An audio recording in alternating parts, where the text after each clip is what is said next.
When was the last time you looked something up on the internet and then just believed it because the internet said so?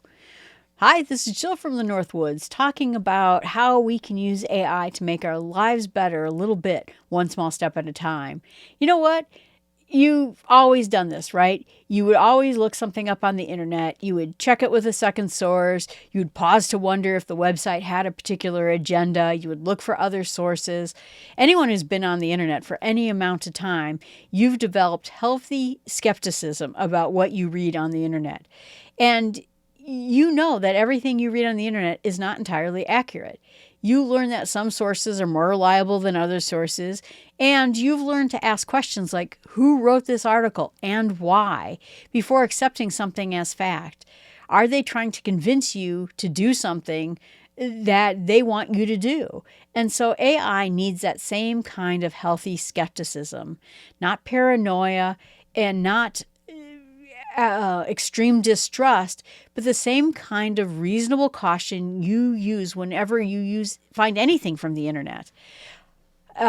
We talked last week about how do you talk to AI? How do you have a conversation and push back and dig deeper? And this time we're going to go one step level of deeper when we're talking about this. We're going to talk about what happens when AI gets something wrong. And most importantly, how will you know? What will you do about it, and how worried should you be about it? And the answer is, to that last question, it depends entirely on what you're using AI for. And I think the best useful mental model you can do whenever you're doing anything on the internet, whether it's AI or not AI, is ask yourself the question, what happens if this information is wrong? Because that question changes everything about what we're going to do next. I use AI for a lot of research, background information on topics, maybe podcasts I'm covering. I do my own podcasts, but there are times where it is useful to give me historical context, to understand what exactly something means. On my nature podcast, like, I'm not sure exactly what it is this term means. Can you explain it to me?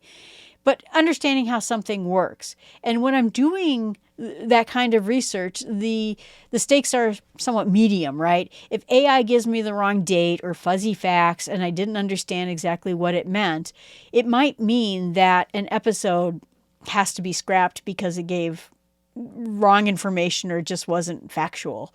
And so it matters, but it matters, to a certain degree. So I verify specific facts before I record them. I also use AI for practical planning, scheduling, organizing, thinking through the logistics of my podcast. The stakes are generally low for that, right? I am using it to help me figure out thumbnails or figure out how I do my show notes and what kind of pattern. If AI suggested that I schedule something on Tuesday and it would have been better if I scheduled it on Wednesday, it's not much of a crisis. So I'm not going to lose sleep over that particular piece. But there are categories where the stakes are genuinely high. Think of medical information, legal questions, financial decisions, safety-related items. And in those cases, AI starts at a point where it's a good starting point. It's not the best final answer in that. And so we're going to talk about the three stakes here that are important for them. The three tiers that when we think about AI are going to matter about what kind of things we're doing with AI itself. So tier 1 is low stakes. Brainstorming, planning, organizing your thoughts, getting ideas, looking for some inspiration. And if AI is off a bit here or there, it costs you almost nothing and you can be pretty relaxed about it. At times I was thinking about, I remodeled this room using AI, and if it got it wrong, well, okay, I can just move the room around, right? I can be pretty relaxed about that. Tier 2 is a medium stakes, and that's when we're doing research. We're going to write something that other people are going to read. I'm writing a podcast other people are going to hear, and making a decision maybe that matters, but is still not irreversible. And so you want to have spot checks in place, verify facts that are specific and important, and don't take AI's word for things that you could confirm within 30 seconds. So I remember at one point there was something in my podcast and it was talking about, I don't know, some kind of nematode in the backyard and something that it did, and it did not sound correct at all. And I'm like, that doesn't sound right. And so I have 1,000,001 books in this room and on Kindle as well. I look things up and I check them out with reliable resources. There are, reliable resources in almost everything that you do, but you want to check those facts out. Those are important so that you get things right. I care about the quality of my podcast, so I want to get things correct too. So sometimes when there is a Bible term I don't know, or in Start with Small Steps, if I'm looking at giving a piece of advice and I say, I don't really know if that's true. And I say that, whether I'm saying it or AI is saying something, I want to make sure that I get my facts right, regardless of who says it. Tier 3 are the high stakes, and those again are going to come with health, money, legal issues, safety relationships. And tier 3 are the high stake items, and those are going to come in terms of health, money, legal advice, safety issues, relationships. And it's a different area where AI is helping you come up with an orientation, help you think about something, help you understand the landscape about it, figure out what questions you need to ask. Learn a vocabulary, but it's not your final source. Your doctor is going to be your final source. Your lawyer is going to be your final source. A legal financial advisor is going to be your final source. So you're going to use it to gain some ideas. Just like when I was having health problems, I learned about different types of ways I could treat this particular issue. And then I went to my doctor and I said, hey, these are 2 options I am interested in.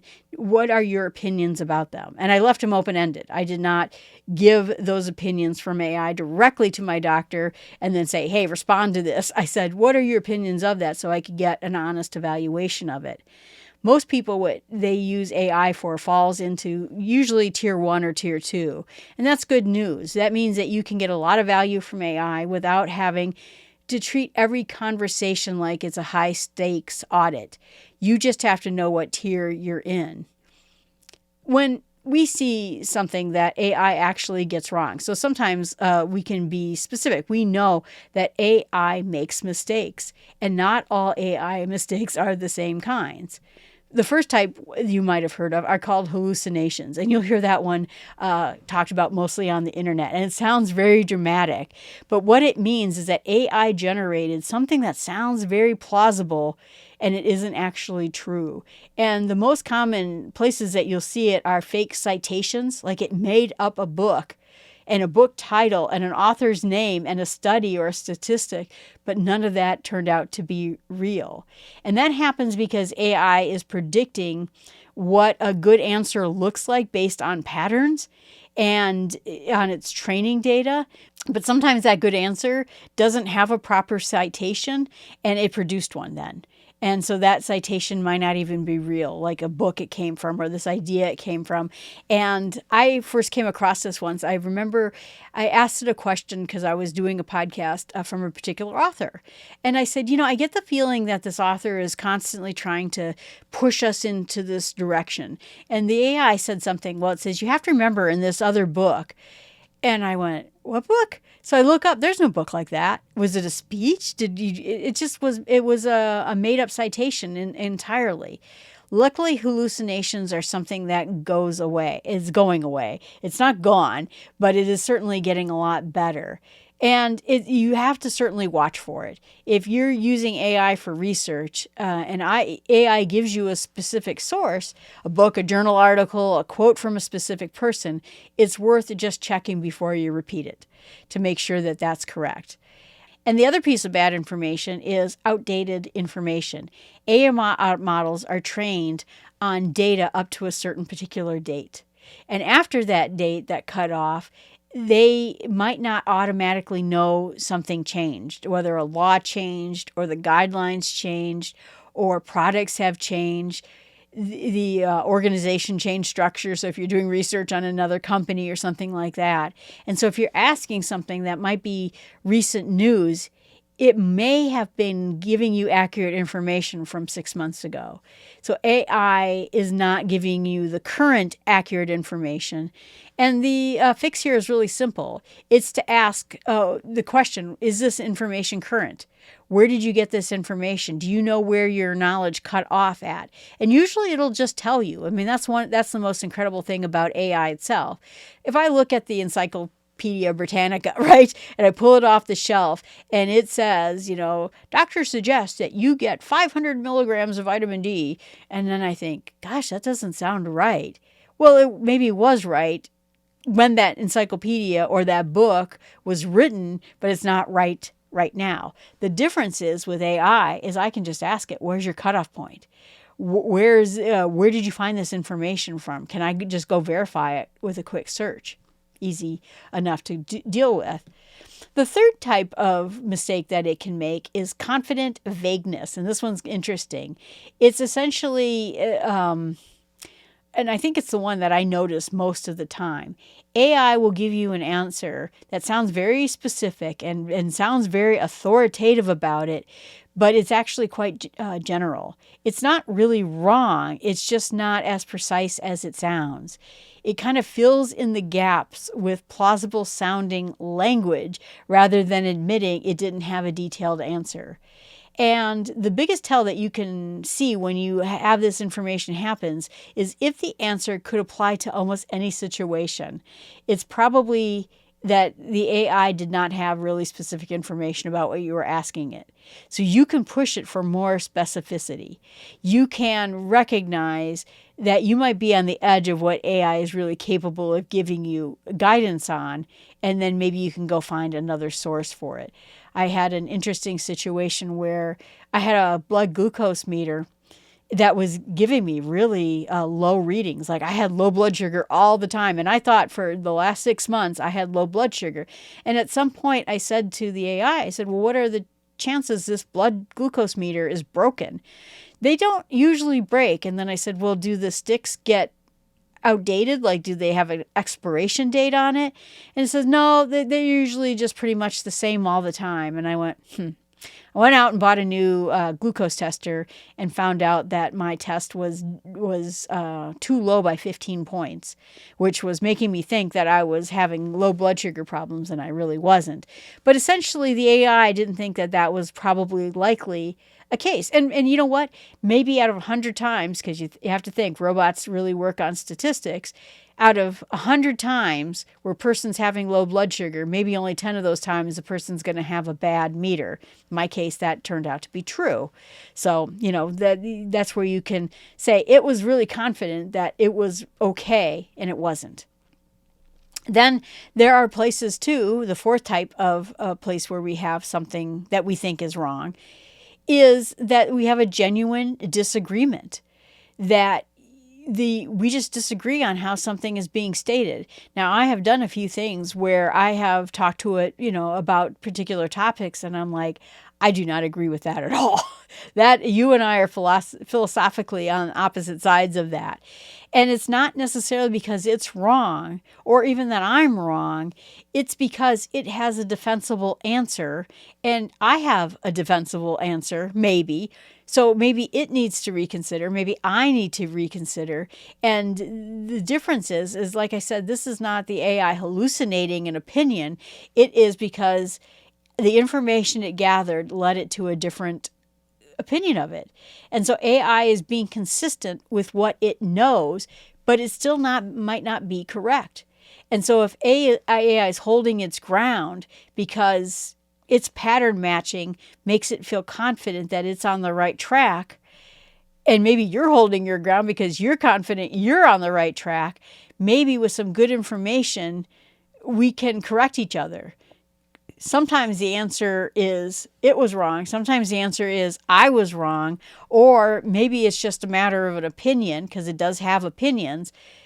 I've seen both of it. It go both ways. The skill is being able to learn to tell the difference. And I think it is at least enough for us to be humble enough to realize that sometimes AI, because it gets to see the entire breadth of human knowledge, we might be wrong. But then again, it might be wrong. Again, it's not human, so it doesn't know actually what it means to be human. I think I was talking to it about something regarding my eating and that. And it says, well, why don't you just do this? And I said, well, here's the interesting thing is you're not actually human. And I don't know that this is actually truly a difficult thing you're asking of me. It's not quite as simple as you're phrasing it. Again, it's taking from all this knowledge and it's not exactly human. So it may make mistakes from that perspective too. But the question comes in, what do you actually do about it when you think AI has said something wrong? And so the first thing to do is be direct about it. Don't dance around. If you think that something was said wrong, ask it and tell it so plainly.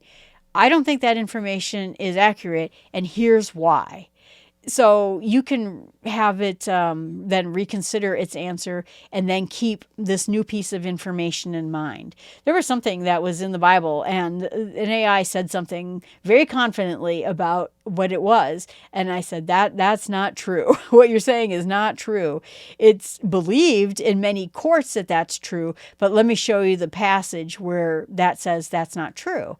And it said, well, I see what your passage says, and I see that what you're saying is correct, but the general feeling of people in the internet thinks what I'm saying is correct. But you notice that when we're saying about this, you're not necessarily saying you're wrong. You're providing a corrected information. I'm saying, I read this Bible passage. This is what it says. That's why people believe it.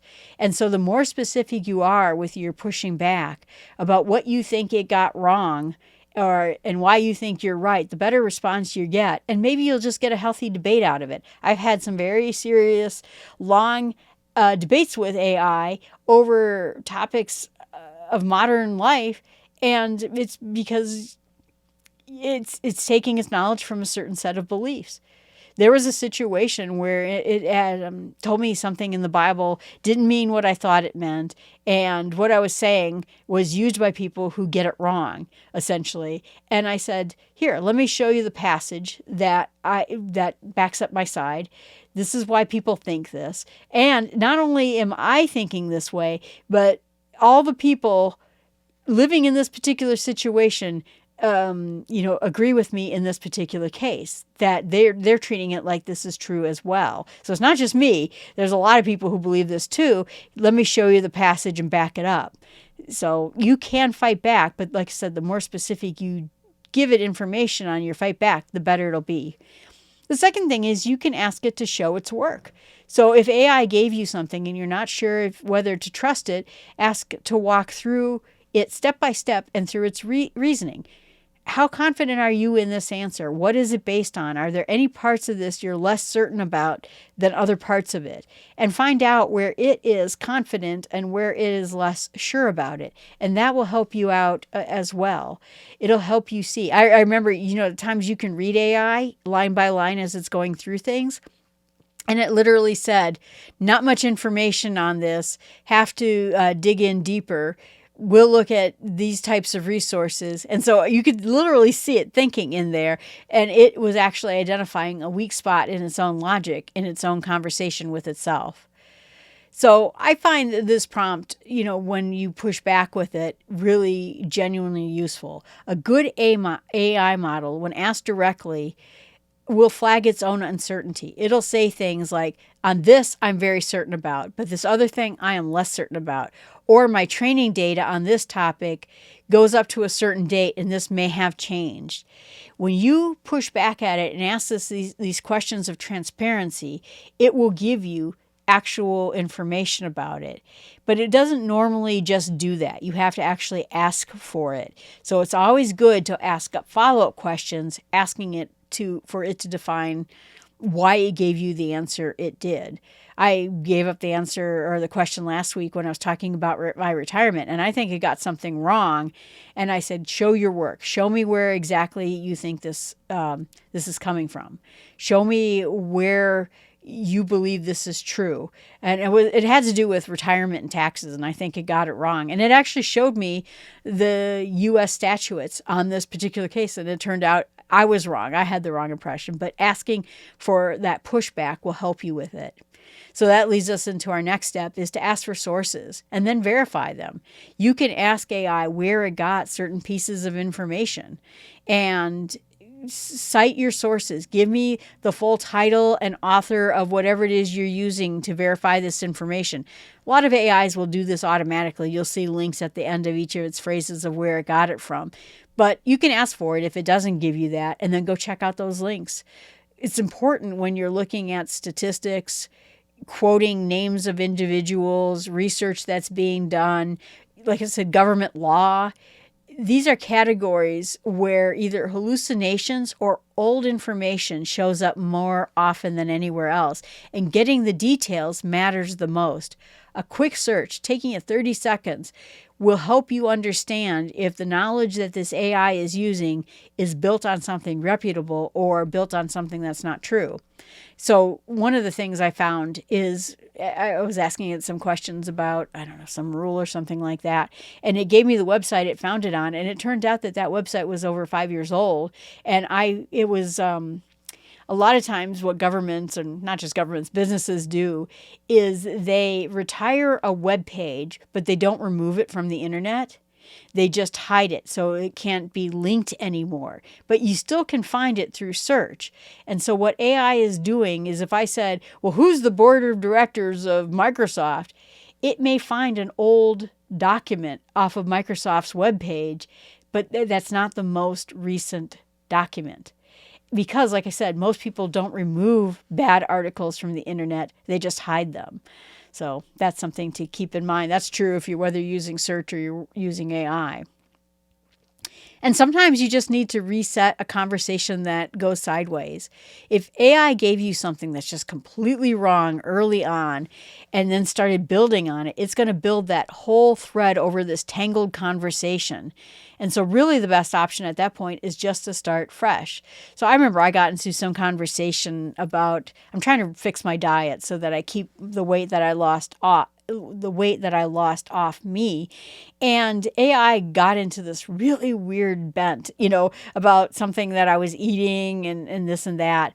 And I thought, I don't know what's going on here. So I just started a brand new conversation, started over, gave it the same prompt I gave it before, and we went into a different location. So I even told it, I said, set aside everything that we've discussed about this topic before. I want to start fresh with the foundations of this conversation, and then we'll revisit it. So starting fresh will allow you to have that brand new chat, brand new conversation, ignore what we've talked about in the past, and let's just start as if this was our first conversation on this topic. That fresh start will actually lead to a lot of efficiencies when it comes to your conversations, especially if you got kind of in a rut. If you're having a conversation about what do you do about a difficult conversation you have to have with mom, and it just gets into this rut that it's like, you should say this, you should never say that. Start fresh and then see if you get a different opinion about it, and sometimes you will. And the biggest one that I like and that I'm doing right now is that I use a different AI as another check. This is kind of interesting because it does help you. It will give you a different answer. I always take, so I write my scripts for my podcast. I run it through all my notes through one AI. And I have it organize it in a logical path and write up my notes into a script. Then I take that script and I put it in a different AI and I have it fact check that AI. And it has been very helpful because usually it doesn't find things that the other AI did that was entirely wrong. It's more like it said something too extremely confidently, as we talked about that before. So by checking it with another AI, the other AI can say, well, we don't know that's exactly true, but we suspect that that is somewhat true, or it's within the ballpark. Let's soften that phrase a little bit so it's not quite so specific. I did a podcast about how animals taste things, like cats can't taste sweet. And I said a statement that, if you because the other AI agreed with my statement, that if you gave a cat like pure sugar, it wouldn't taste anything. And the second AI is like, I don't really think that that's true. I think it's just not going to taste sweet like you imagine it does. So you have to give and take, but having another AI check your AI, first of all, it's kind of good. So you can just say something to the extent of, I asked this other AI this question. You don't even have to tell it's AI. I just want to know if this statement is factually true. Is there anything that looks wrong or overstated that you would correct in this statement? And then just paste it in and see what it says. And that's a good way of fact checking things. The one thing to know about it is that because every AI company is using the breadth of human knowledge and the internet to tell you things, or we talked about like the bad page on the corporate website that's old that they never took down.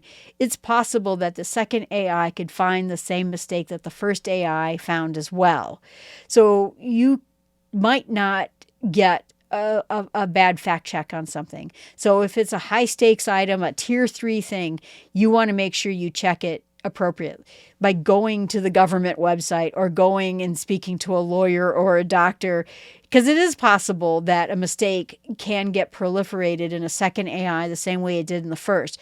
But I tell you, most things, AI has been able to fact check other AIs. In fact, you can even run the same phrase in a new chat with the same AI and say, please fact check with me and use one of those deep thinking models, and it'll probably do a pretty good job. But the idea is that different models have different training data, different tendencies for mistakes, and getting a second opinion from a different tool actually is a pretty reasonable way of getting a sanity check whenever you're trying to do something. So I want to close with something that, I think gets lost in this conversation about AI and accuracy, is that every tool has a failure mode in it. Every tool you use, whether it's the Encyclopedia Britannica sitting on your grandma's shelf, the book I have over here, your GPS sends you down the wrong track, your calculator doesn't know, that you typed in a wrong number, you're the fault in that case. A search engine surfaced an old, outdated document. None of those mean that the tool is useless. What it means is that you have to understand what the limit of the tool is. AI is the same way. The fact is that sometimes it will get things wrong. Sometimes it will get something old. It's maybe using information that's not entirely accurate. And it means that you're the one in charge of the conversation. You're always in charge. And so you bring your own judgment into it. You bring real world context into it. You can bring your world of experts into it. Your doctor, your lawyer, your friend who is an engineer. You have the ability to catch which doesn't quite add up and deal with it. I think of AIs as sometimes a very fast, wildly read research assistant who sometimes is overconfident and occasionally makes things up. That sounds concerning, but when you actually realize that real life research assistants might also be the same exact way, they might find some piece of information, and some of their information, if you had a real world assistant sitting there with you, they may have biases, they may have wrong information, they may have their own opinions that contradict yours. The question is that you still supervise their work, whether it's a digital assistant or a human assistant. You decide on their work before you act on it, as you normally would. If you had a research assistant who told you that you should, make your company an IPO and go for stocks, would you just do what they said, or would you look into it? And chances are you would look into it. And that's all I'm saying that you would do with AI.